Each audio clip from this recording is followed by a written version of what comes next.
নমস্কাৰ সকলোকে মোৰ এটা নতুন ভিডিঅ'লৈ স্বাগতম জনাইছো।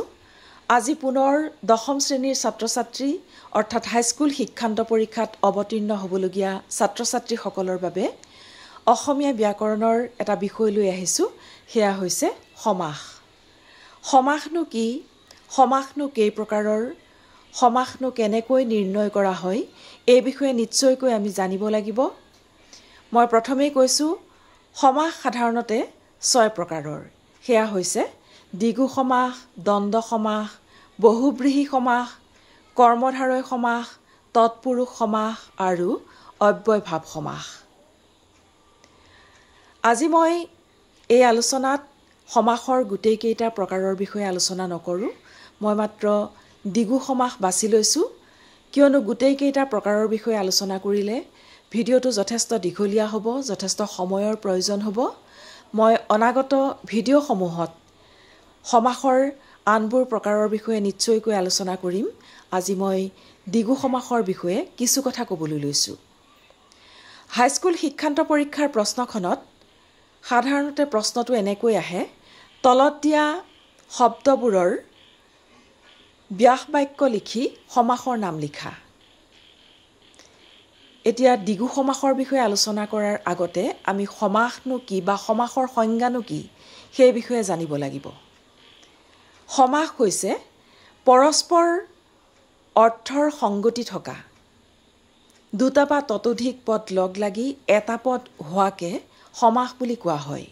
পুনৰ কৈছো, পৰস্পৰ অৰ্থৰ সংগতি থকা দুটা বা ততোধিক পদ লগ লাগি এটা পদ হোৱাকে সমাস বুলি কোৱা হয়। তেনেহলে ব্যাস বাক্যনো কি? আমাক প্ৰশ্নটোত ব্যাস বাক্যও লিখিবলৈ দিয়ে। গতিকে আমি ব্যাস বাক্য কি সেই বিষয়ে আমি জানিব লাগিব। যেতিয়া সমাসটো ভাঙিবলৈ যোৱা যায় বা সমাস ভাঙিবলৈ যাওঁতে আমি যি বাক্য বা বাক্য খণ্ড ব্যৱহাৰ কৰোঁ সেয়ে হৈছে ব্যাস বাক্য।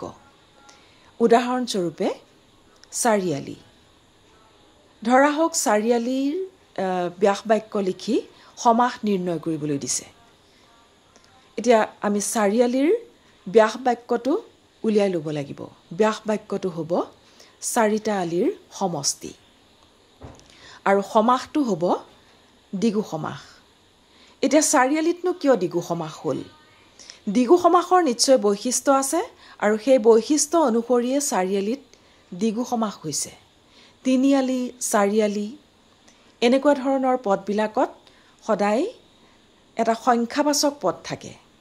প্ৰথম পদটো সংখ্যাবাচক হয় আৰু দ্বিতীয় পদটো একেধৰণৰ বস্তু বুজোৱা পদ হয়। গতিকে যেতিয়াই সংখ্যাবাচক শব্দৰ কথাটো আহে বা সংখ্যাবাচক পদৰ কথাটো আহে তেতিয়াই আমি জানিব লাগিব সেয়া হৈছে দ্বিগু সমাস। এতিয়া আন এটা উদাহৰণ দিব বিচাৰিছো, সপ্তৰ্ষি। সপ্তৰ্ষি বুলি কওঁতে সপ্ত বুলি কওঁতে 7 সংখ্যাটো আহিল, সংখ্যাবাচক হ'ল। গতিকে প্ৰথমতে প্ৰথম পদটো হ'ল সংখ্যাবাচক আৰু দ্বিতীয়টো হৈছে ঋষি, সপ্তৰ্ষি অৰ্থাৎ সপ্ত ঋষিৰ সমাহাৰ। ব্যাস বাক্যটো হ'ব সপ্ত ঋষিৰ বা 7 গৰাকী ঋষিৰ সমাহাৰ। সমাসটো হ'ব নিশ্চয়কৈ দ্বিগু সমাস। গতিকে এনেকুৱা যথেষ্ট দ্বিগু সমাসৰ উদাহৰণ আছে, যেনে ত্ৰিনয়ন। ত্ৰি বুলি কোৱাৰ লগে লগে 3 সংখ্যাটো আহিল, 3 সংখ্যাবাচক। নয়ন চকু, গতিকে 3টা নয়নৰ সমষ্টি ত্ৰিনয়ন। ত্ৰিভুৱন, 3 ভুৱনৰ সমষ্টি ত্ৰিভুৱন। পঞ্চৰত্ন, 5টা ৰত্নৰ সমাহাৰ বা পঞ্চৰত্নৰ সমাহাৰ। ঠিক তেনেকৈ পঞ্চবট, পঞ্চবটৰ সমষ্টি। ঠিক তেনেকৈ আমি আৰু কেইটামান উদাহৰণ দিব পাৰোঁ। দুমাহী। দুমাহী বুলি কোৱাৰ লগে লগে 2 সংখ্যাটো আহিল, 2 সংখ্যাবাচক, 2টা মাহৰ সমাহাৰ। দুপৰ। দুপৰ বুলি কোৱাৰ লগে লগে 2 শব্দটো আহিল, 2টা পৰৰ সমষ্টি।